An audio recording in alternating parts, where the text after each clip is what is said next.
In the not-so-distant future, the world was a connected web of digital transactions and virtual enterprises. The age of the internet had matured to an era where borders were merely lines on maps, and business knew no boundaries. While this global interconnectedness brought prosperity and growth to many, it also became the vehicle for an unprecedented economic upheaval in the United States. It all began with the rise of global e-commerce platforms. With the internet's omnipresence, foreign businesses found it easier than ever to penetrate the American market. They offered goods and services at prices that American companies simply couldn't match, thanks to lower production costs abroad and the absence of regulatory barriers in cyberspace. The U.S. government, enamored with the ideals of free trade and laissez-faire capitalism, imposed minimal restrictions on international transactions, underestimating the potential consequences. Foreign tech giants and manufacturing behemoths flooded the American digital marketplace. They offered everything from electronics to clothing at unbeatable prices, undercutting local businesses. American consumers, lured by convenience and cost savings, increasingly turned to these foreign providers. Traditional American companies struggled to compete, burdened by higher operational costs and stricter domestic regulations. Over time, the local economy began to suffer, with small businesses and even established corporations facing bankruptcy at alarming rates. As American companies faltered, foreign entrepreneurs and corporations saw an opportunity. They began to acquire struggling U.S. businesses, from retail chains to tech startups, and even iconic brands that had defined American culture. Real estate was the next frontier. Foreign investors, armed with capital from their profitable ventures back home, bought up vast swathes of American property. From residential neighborhoods to commercial complexes, the landscape of U.S. cities changed as international ownership became the norm.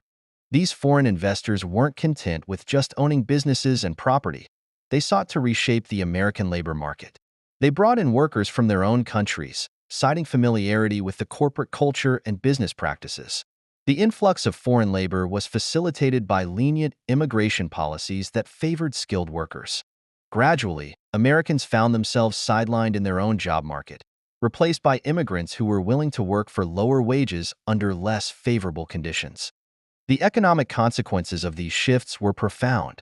The U.S. government, heavily reliant on corporate taxes, saw its revenue streams dwindle as foreign-owned companies exploited tax loopholes and transferred profits overseas. Meanwhile, the growing unemployment rate among American citizens led to increased public spending on social welfare programs, straining the national budget. The situation reached a tipping point when a major foreign conglomerate, holding significant investments in the U.S., declared bankruptcy. The shockwaves rippled through the financial markets, triggering a cascade of failures among other foreign-owned companies. The American economy, now heavily intertwined with these international entities, couldn't withstand the shock. Banks failed, the stock market plummeted, and the U.S. government found itself on the brink of insolvency. In the aftermath of the collapse, the United States faced an unprecedented situation. The country, once the world's largest economy, was effectively bankrupt. Foreign investors, who now owned a significant portion of the nation's assets, wielded enormous influence over American politics and policy. The new owners of America's economic infrastructure set the rules, prioritizing their own interests over those of the local population. Many American citizens, displaced from their homes and jobs, faced a stark choice: adapt to the new reality or leave. A wave of immigration ensued, with Americans seeking opportunities in countries less impacted by the global economic shift. Those who remained faced a country transformed, its economy and society now dominated by a new international elite. The age of the internet had promised a world without borders, a global marketplace where anyone could compete. But for the United States, this ideal became a dystopian reality. In the absence of regulation and foresight, the country found itself outmaneuvered and outcompete. The American dream, once a symbol of prosperity and opportunity, was now a relic of a bygone era, replaced by a new world order where the internet had enabled a silent, digital conquest.